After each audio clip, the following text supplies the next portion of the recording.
Clement of Alexandria. Siapakah Clementus? Nah, Clementus dari Alexandria pada tahun kurang lebih 150-215 Masehi adalah seorang teolog dan guru Kristen pada masa gereja purba.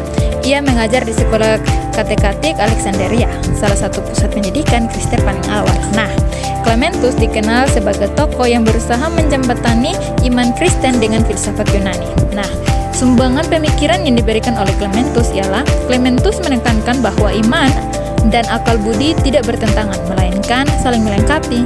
Nah, ia melihat filsafat sebagai alat yang dipakai Allah untuk menuntun manusia kepada kebenaran. Baginya, tujuan pendidikan Kristen adalah membentuk manusia yang dewasa secara iman dan moral. Bukan hanya mengetahui ajaran, tetapi juga hidup sesuai kehendak Allah. Ia juga menekankan pembentukan karakter Kristen melalui pengendalian diri, kesederhanaan, dan juga kasih. Nah, relevansi bagi praktik PAK itu apa? Dari pikiran Clementus, ia memberi dasar penting bagi PAK bahwa proses belajar iman harus melibatkan pikiran, sikap, dan tindakan.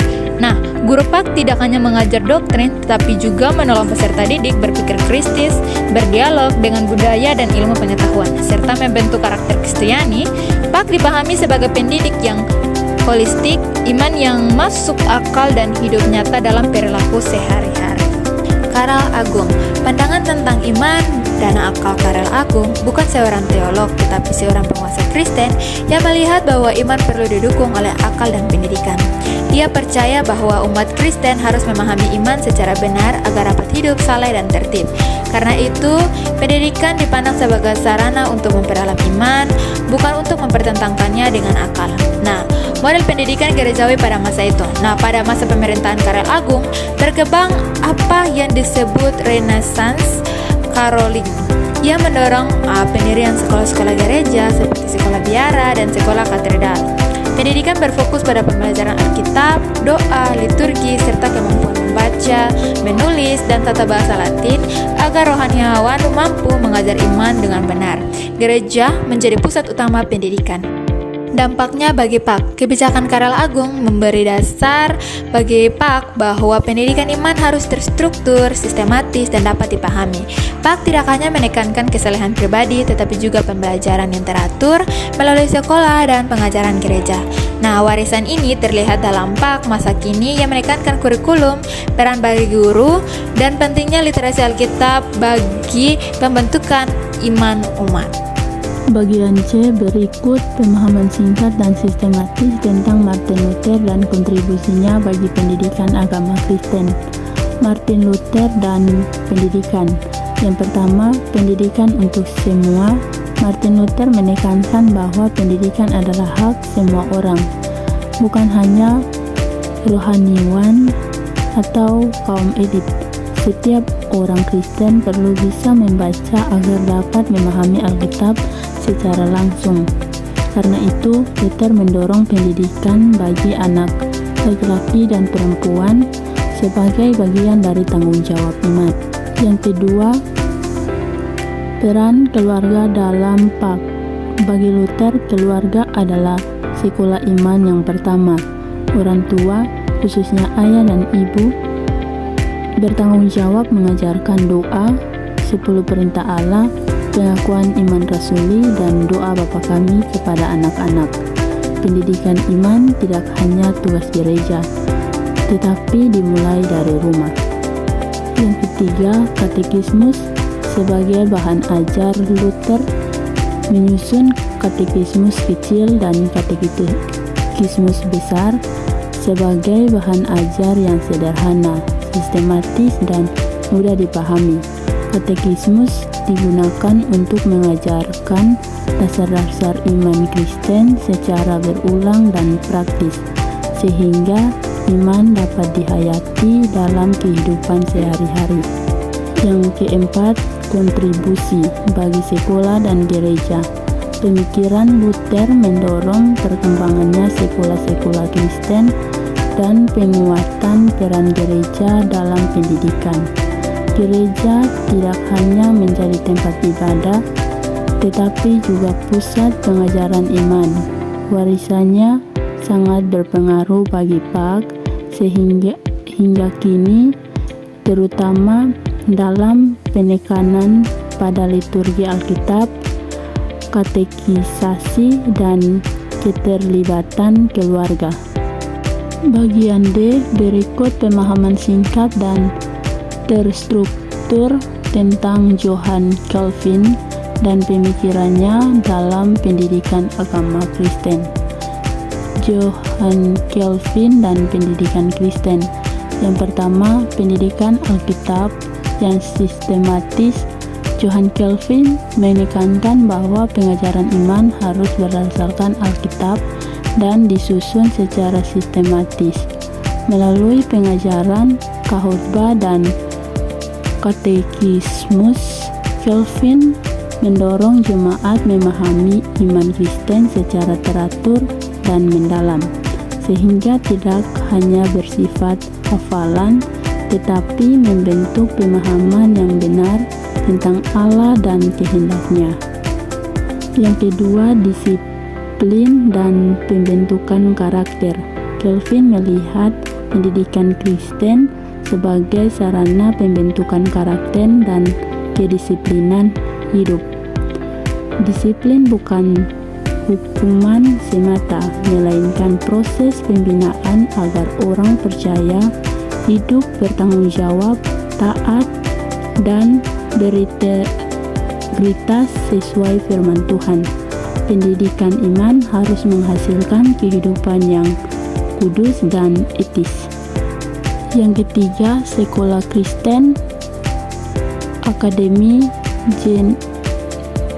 Jenewa. Calvin mendirikan Akademi Jenewa pada tahun 1559 sebagai lembaga pendidikan Kristen yang mengintegrasikan iman, ilmu pengetahuan, dan moral. Akademi ini mendidik calon pendeta, guru, dan pemimpin masyarakat serta menjadi model sekolah Kristen yang terstruktur dan berorientasi pada pembentukan iman dan intelektual. Yang keempat, pengaruh terhadap kurikulum PAK. Pemikiran Calvin memengaruhi kurikulum PAK dengan penekanan pada pengajaran Alkitab yang runtut, katekisasi, disiplin rohani, dan pembentukan karakter Kristen. Kurikulum PAK tidak hanya menyampaikan pengetahuan iman, tetapi juga menumbuhkan sikap hidup Kristen yang bertanggung jawab dalam gereja dan masyarakat. Johannes Comenius dan kematangan modern. Yang pertama, pendidikan universal. Johannes Comenius dalam kurung 1592 sampai 1670 menegaskan bahwa pendidikan adalah hak semua orang tanpa membedakan jenis kelamin, status sosial, atau latar belakang. Semua manusia diciptakan Allah dengan martabat yang sama sehingga berhak menerima pendidikan, termasuk pendidikan iman. Gagasan ini menjadi dasar penting bagi PAK dan inklusif dan terbuka. Yang kedua, metode visual dan sistem kelas. Comenius memperkenalkan metode pembelajaran visual dalam kurung belajar melalui gambar dan pengalaman nyata, serta sistem kelas yang bertahap sesuai usia dan kemampuan peserta didik. Ia percaya bahwa belajar harus dimulai dari hal yang konkret menuju abstrak.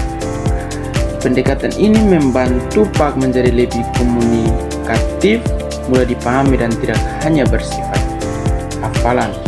Yang ketiga, pendidikan sepanjang hayat. Bagi Comenius, pendidikan berlangsung sepanjang hidup, bukan hanya pada masa anak-anak. Iman Kristen juga perlu terus dipelajari dan diperdalam seiring pertumbuhan manusia. Karena itu PAK tidak berhenti di sekolah, tetapi berlangsung dalam keluarga, gereja, dan masyarakat. Yang keempat, hubungan dengan kematangan PAK modern. Pemikiran komunius mendorong PAK modern menjadi lebih pedagogis, manusiawi, dan berkelanjutan. PAK tidak hanya menekankan isi iman, tetapi juga metode, tahapan perkembangan peserta didik, dan pembinaan iman seumur hidup. Inilah yang menandai kematangan PAK sehingga disiplin pendidikan yang utuh.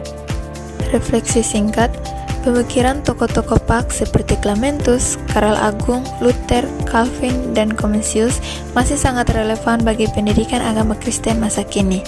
Nah, mereka sama-sama menegaskan bahwa iman tidak boleh dipisahkan dari pendidikan, akal budi, dan pembentukan karakter, di mana PAK bukan hanya soal menghafal ayat atau doktrin, tetapi membentuk cara berpikir, sikap hidup, dan tindakan yang mencerminkan iman Kristen.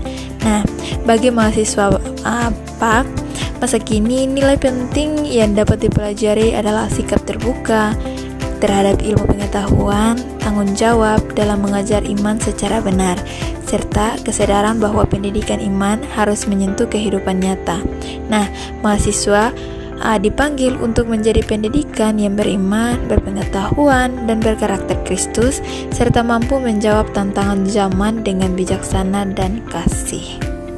Penutup dan kesimpulan, sebagai kesimpulan, sejarah perkembangan PAK mengajarkan bahwa pendidikan iman selalu relevan sepanjang zaman ketika dijalankan dengan sungguh-sungguh, terstruktur, dan berpusat pada Kristus.